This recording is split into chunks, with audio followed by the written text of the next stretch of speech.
What's up, YouTube? I know my house is under construction. It doesn't look so pretty right now, but it will soon.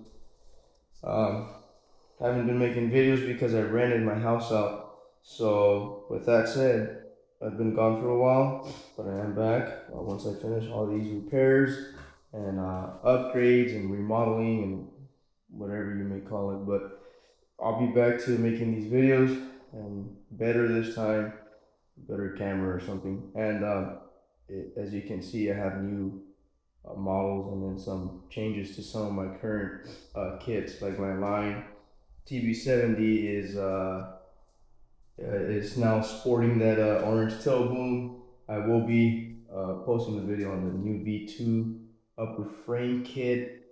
Canopy is under construction as well for a different paint job, and the tail fin is painted. Really cool bird. Honestly, becoming one of my favorites, especially with the new V2 upgrade that they're coming up with, or they came up with. Excuse me, I'm a little bit under the weather.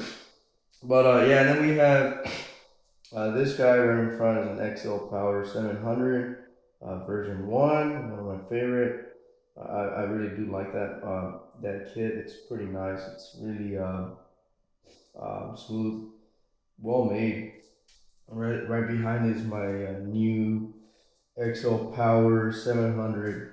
What is it? The World Champion Edition by Kenny Cole. There's only a few of these being made, if I'm not wrong. It's a pretty high count. There's like 800 units or so. Um, so yeah. Then you have the Tron 7.0, which I never really reviewed, which I'll get to this time. My first 700E. That one's kind of just retired and collecting dust. I may sell it. I'm not sure. It's a nice, smooth helicopter. And then we have the Lion TB40. Sorry, it's the smaller brother of the TB70. And then right in the back we have the Align 700X, which is completely modified, customized. I mean, nothing's sporting a Tron 7.0 main head. I just think it's nicer, more aesthetic wise. I think performance wise, it seems beefier. It's a better head, in my opinion. I don't really dig the chrome, that polished look that Align does, which I do. I just wanted to go with an all black, color scheme with this 700X, and I stripped those anodized motor mounts, and you can see the logo still there. But yeah, so that's the 700X, and it's also sporting a TB70 tail fin without the white trim. It looks pretty cool. And then we have the some smaller ones. We got a Line 300X, awesome little helicopter.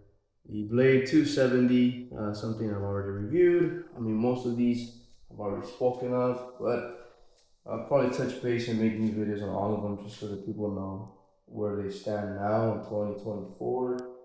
That's actually a Blade 550 stretch, the new version that came out. It's technically the same kit as a 480, but that is the new 550.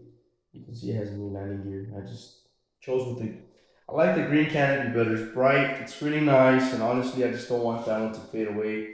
And I already fly that canopy on my 360, which I kind of wanted them to make that color scheme in my previous video. Before they made it, I was asking them to make a 360 color scheme in the 480 because that would be really nice, and it is very nice actually. So I rather have so many of these green ones.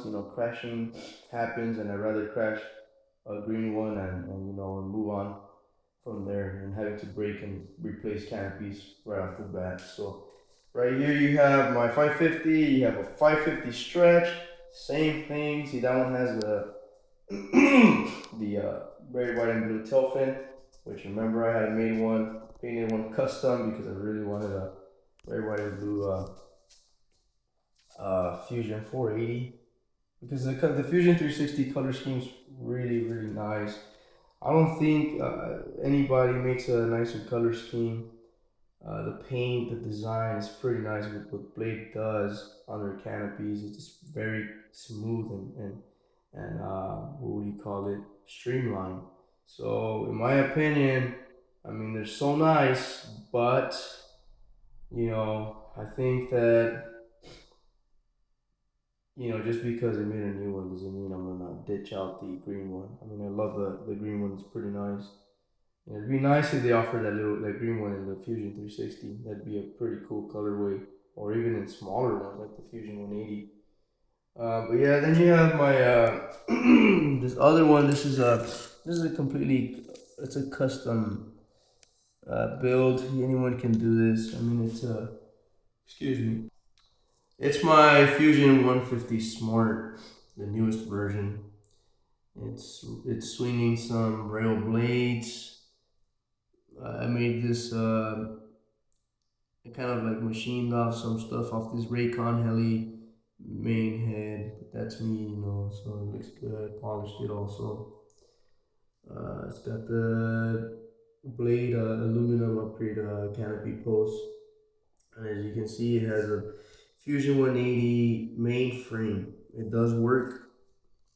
You just have to move your motor pinion a little up so that it can mesh with the entire amount of teeth. Otherwise, it won't. You'll be like contacting half the teeth halfway.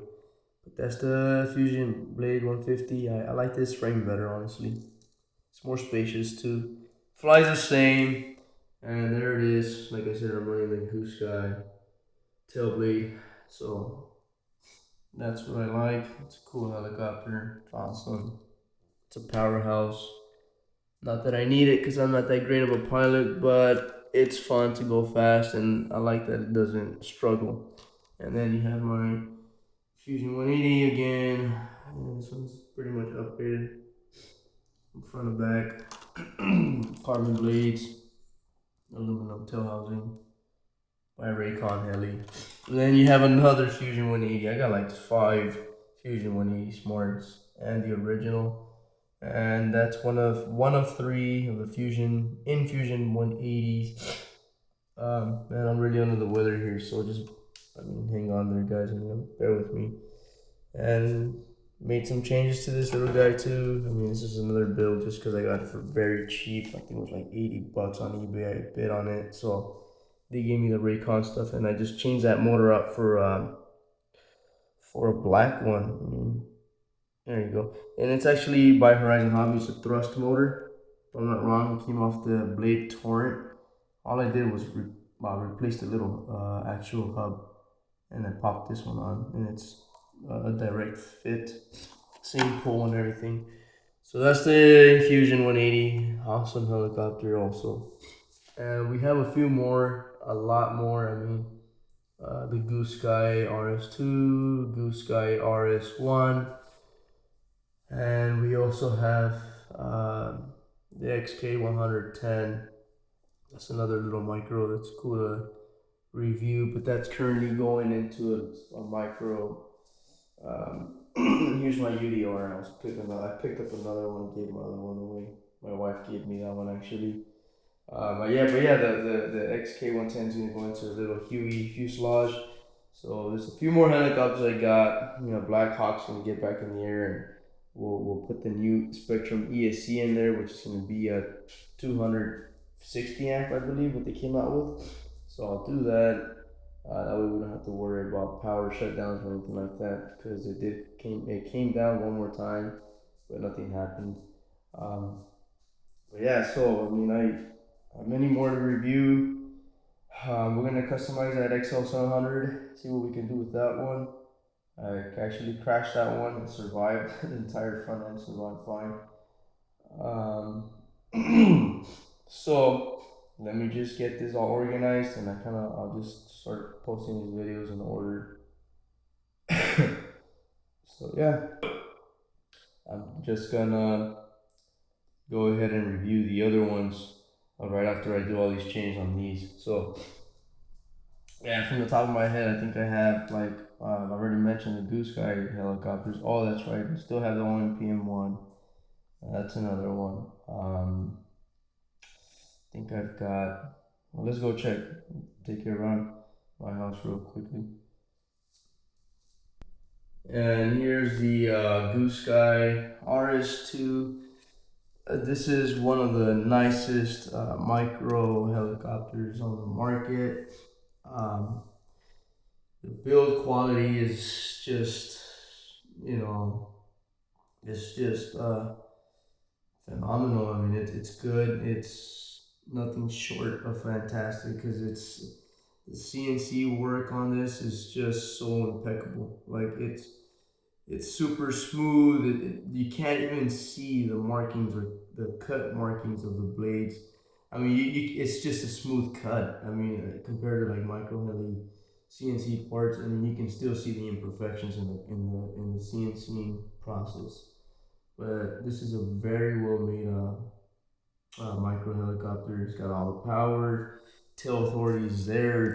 You got it's just a very easy to fly helicopter, and it's well suited for pretty much every kind of pilot out there, beginner, intermediate, and advanced.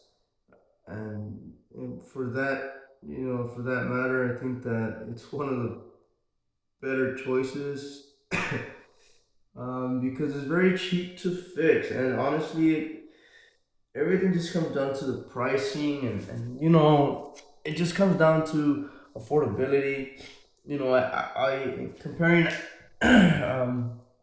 it's almost like comparing apples to oranges at this point, and you're getting the same things. I'm gonna pull off the canopy off this Fusion 180 Smart. I mean, it flies very good, but you know what? I mean, honestly, the Fusion 180 is very good. Love the tail. It's mechanical tail. You can't beat that. Um, but of course, that flight barless unit on that helicopter is faster, it's more locked in, more predictable, quicker. It's just it feels like it's what do you call it, like it's on a track or rails. I don't know. It feels so locked in. Like you have to fly it. This feels really good.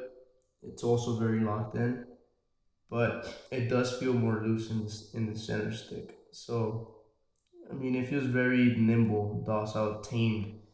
This is also tamed, but in a very weird way. It's just so snappy and quick, but it stays where you put it. So, with that said, you can predict your next move much easier. This one, like it flies kind of flowy, so it's locked in, but it feels like, I mean, it's very predictable as well, but it's more loose of a feeling, but it feels like you do have to. It feels like it may not hold its position at times, and that's kind of like makes it a little more difficult for tighter flying maneuvers, like within when you're flying within a box, like it's harder to fly this indoors compare in comparison to this one. This thing's just very crisp, and this one's not sloppy. It's just they fly different. Honestly, there's days where I'd rather fly this one, and there's days where I'd rather fly the Fusion 180. It's a love and hate relationship. I love the 180. To be honest, I prefer the 180.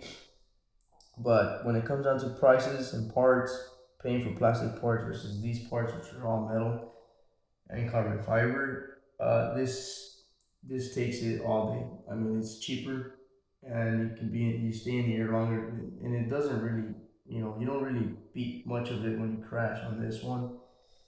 This one you lose quite a few parts, especially if they're plastic, and I think you're honestly even better off buying aluminum parts. They're cheaper than the actual plastic counterparts. So yeah. Anyways, guys, that's the video. I'll get back to you guys, and I'll start reviewing these things once again. Bye.